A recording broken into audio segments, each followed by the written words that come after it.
बिस्मिल्लाहिर्रहमानिर्रहीम। आज की इस वीडियो में मैं आपको बताऊंगा कि केपीपीएससी ज़ूलॉजी लेक्चर टेस्ट के लिए एलिजिबिलिटी क्राइटेरिया क्या है, इसकी सिलेबस क्या होती है और इसके लिए मैं आपको रिकमेंडेड बुक्स भी बताऊंगा कि मतलब आपने कौन से बुक यूज़ करने हैं इस टेस्ट की प्रिपरेशन के लिए।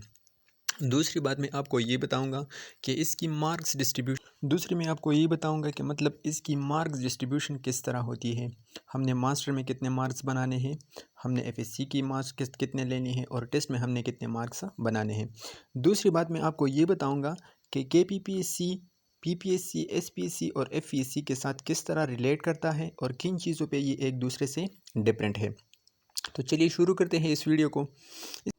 इस टेस्ट के लिए जो एलिजिबिलिटी क्राइटेरिया होती है, अगर एक कैंडिडेट ने बीएस ज़ूलॉजी की हो या एमएससी ज़ूलॉजी किया हो तो ये इस टेस्ट के लिए एलिजिबल कंसिडर किया जाता है। ठीक है।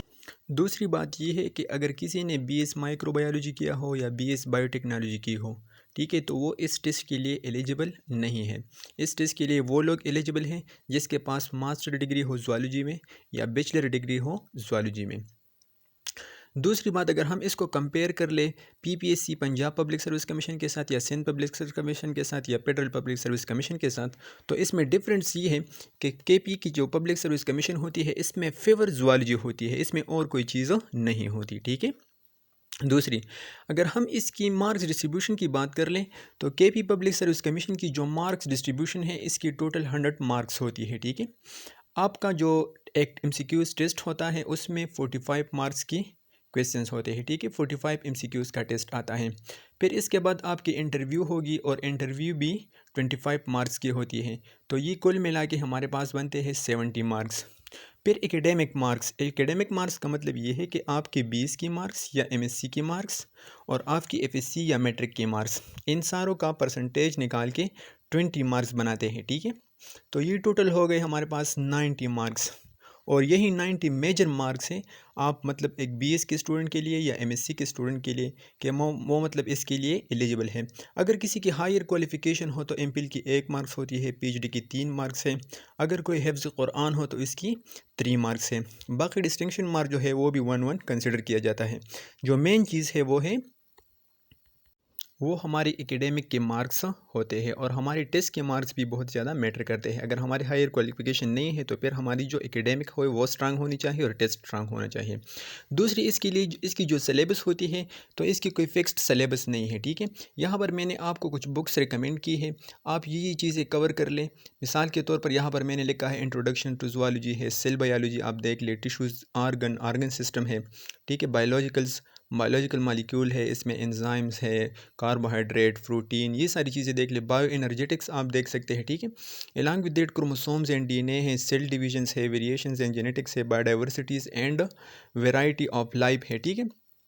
किंगडम मोनेरा है, kingdom Protista, kingdom fungi, kingdom Animalia, wild life, evolution, zoogeography, palaeontology, biotechnology, bioinformatics, general ecology और ये बाकी जितने भी मैंने चीज़ें लिखी है, मैमल्स है, बर्ड्स है, रिप्टाइल्स है, एम्फीबियंस है, फिशेस है।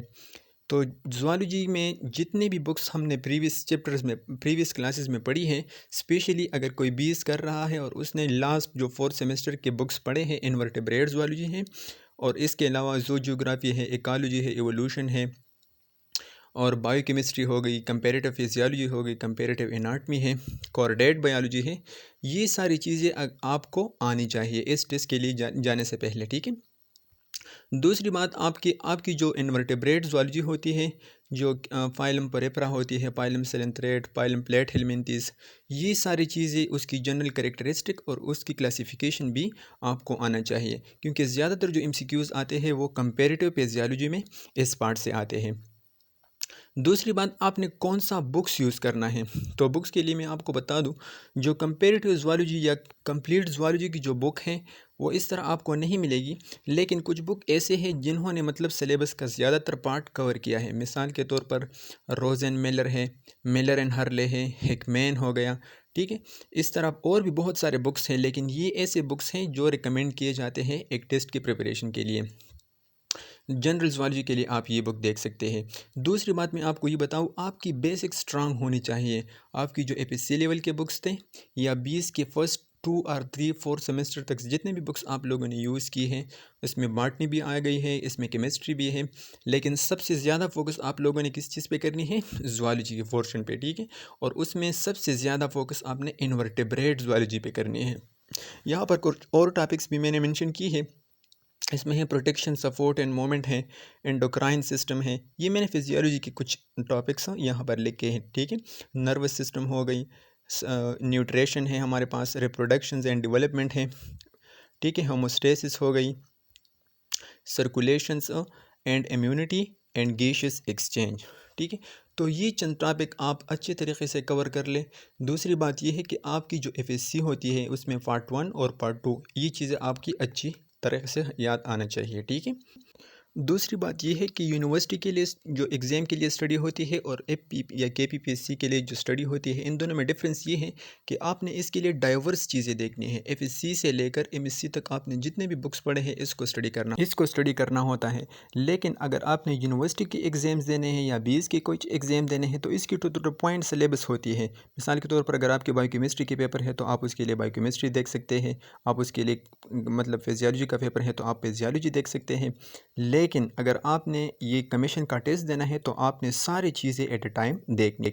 दूसरी बात ये कि जो हम एग्ज़ाम के लिए प्रिपरेशन करते हैं तो इसमें हम एमसीक्यूज़ पे ज़्यादा फोकस नहीं करते, हम कंसेप्ट पे ज़्यादा फोकस नहीं करते, हम क्वेश्चंस की लेंथ को देखते हैं और उसी हिसाब से उस क्वेश्चंस को याद करते हैं। लेकिन अगर आपने कमीशन के लिए स्टडी करना है तो आपने अपनी कंसेप्ट्स को क्लियर करना है, आपके पास टर्मिनोलॉजी ज़्यादा होनी चाहिए और जितने आपके पास टर्मिनोलॉजी होंगे उतने ही आप कामयाब हो जाएंगे, ठीक है। तो आपके पास बायोलॉजी या स्पेशली ज़ूलॉजी के लिए आपके पास जितनी भी टर्मिनोलॉजीज़ हैं, हमने एफएससी से जितने यूज़ की है फर्स्ट ईयर से लेकर सेकंड ईयर तक, फिर बीएस में अगर हमने एमएससी किया है तो एमएससी तक हमने जितने भी टर्मिनोलॉजीज़ याद की है और हमारा एक टॉपिक पे कितना फोकस है, कितना कमांड है, उस पर हमने कंसेप्ट क्लियर करना होता है, ठीक है।